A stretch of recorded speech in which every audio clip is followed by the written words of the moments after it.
Hello, ladies and a few good men. This is Anna Laura Brown, host of the Autoimmune Rehab podcast, where, as always, you can find and download show notes and other episodes online at autoimmunerehab.com or under Autoimmune Rehab on Apple Podcasts, Spotify, or YouTube. And today's episode is sponsored by my free 30-day self-care journal download that you can access by going to annalaurabrown.com/self-care. Now, with no further ado, let's get started talking about today's topic, which is about how to balance mind, body, and spirit. And along with that, how to manage stress and engage some mind and body and spirit techniques for relief from an autoimmune condition. So, if you have listened to me for any given length of time or listened to other experts, or if you've been on this autoimmune healing journey for a while, you probably are aware that one of the main reasons why a lot of us get autoimmune conditions and or why we don't maintain them or why we end up having a big, they call autoimmune flare, is because we are under a lot of stress and we aren't maintaining that balance between our body, mind, and spirit. And so in today's episode, this is going to be, again, a shorter little solo episode, but hopefully you'll still find this information helpful. I am going to talk with you a little bit about some strategies and techniques that you can use to balance your mind, body, and spirit to help you have less stress. So the first technique is yoga. And I have an interview with somebody that I did talking about yoga for autoimmune healing. I'm definitely not a yoga expert. However, I do go to yoga on a fairly regular basis, usually at the gym, and I really do find that that really does help. But yoga in general is a really good way to help balance your mind, body, and spirit, to help relieve stress, to help you engage in stretching exercises. You aren't going to burn as many calories from yoga as you will from other kinds of exercise, but it is a really good technique to use. And I will include the link to the yoga episode that I did on yoga for autoimmune healing in the show notes for you to go check that out if you haven't already listened to it. It's a little bit of an older episode. It was one of the first, I believe, 10 episodes that I did. And it has some really good things in there for you to think about. So yoga is a really good technique for helping to manage stress, balance your mind, body, and spirit. Another thing that you can use is essential oils, and essential oils are really good for this. Some of the better ones would be things like lavender, Roman chamomile, marjoram. Some people even like to use patchouli. I like to use a specific blend from doTERRA called Balance, which is also known as a grounding blend. But at the end of the day, you can really use any kind of essential oils that you really feel help to maintain that sense of balance and grounding, to help with your mind, body, spirit. I like to use them in the sense of stress relief by using them primarily topically, but maybe a little bit in a diffuser with a little bit of water, aromatically as well. I find that by diffusing them, a lot of times that can change a little bit of the environment that I am in.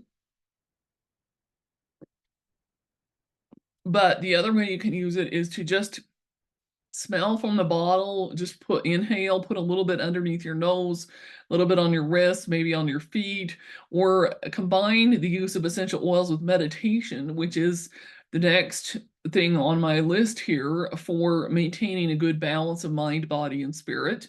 Is you can just kind of either diffuse the essential oils in the room at the same time that you were doing a meditation, or you can just, like I said, inhale them, put them on you right before you do meditation, and then just sit there in the quiet and still. And there are a couple different ways to do meditations. One way is to just sit there in the quiet. And if you're watching me on video, you'll see me doing this now, where I just kind of close my eyes and you can just kind of sit there and be still in the quiet. You can keep your eyes closed and you can just do deep breathing exercises, will work as well. I have a couple different episodes on this podcast where I have had guests that have walked me and the rest of you through some different breathing exercises. You can do that for meditation. There are also different apps that you can use, like Insight Timer is a really good one that has meditation. I also have what's called a Morphe device that I got on Amazon that I will link to in the show notes here. And it has different settings for different kinds of meditations, where it's basically more of a guided meditation. And you just sit there and you listen to the person who is giving you that meditation, and you try to imagine in your mind the different actions, the different things. Like, for example, There is one that I've used quite a bit where they take you on a journey up into an airplane and have you imagine that you're soaring over the top, and then eventually it gets time for you to jump out of the airplane and do, like a form of skydiving and then land softly as a feather. Then it has some other things like that, like having you wander around, notice what is in the nature, that kind of thing. There are also meditations out there that have you just sit there and listen to birds chirping or rivers running or different other aspects of nature. So, in other words, there's lots of different ways to do meditation. And I do usually about once a month. It depends. For the month of December, I am not actually doing one, but I will have another one that I will be doing during the month of January, where I have you combine a meditation exercise with the next aspects of journaling and essential oils.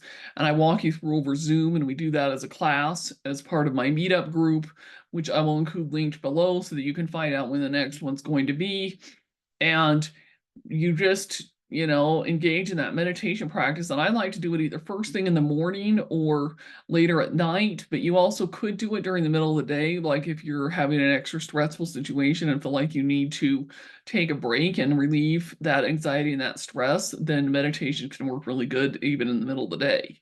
Then journaling is another one. And I have like I said, I do the classes with this. And what for journaling, you can just open up a notebook and paper and just start writing things down. But what I typically like to do with journaling is to have some different questions related to, like your goals or to things that you would like to change in the future, habits that you would like to implement, dreams, wishes, different aspects of your life that maybe aren't going the way you'd hoped, and to journal about why, different things like that. And I have a blog post that I wrote pretty recently all about questions to journal about to help with stress and self-care, and I can include the link to that in the show notes as well.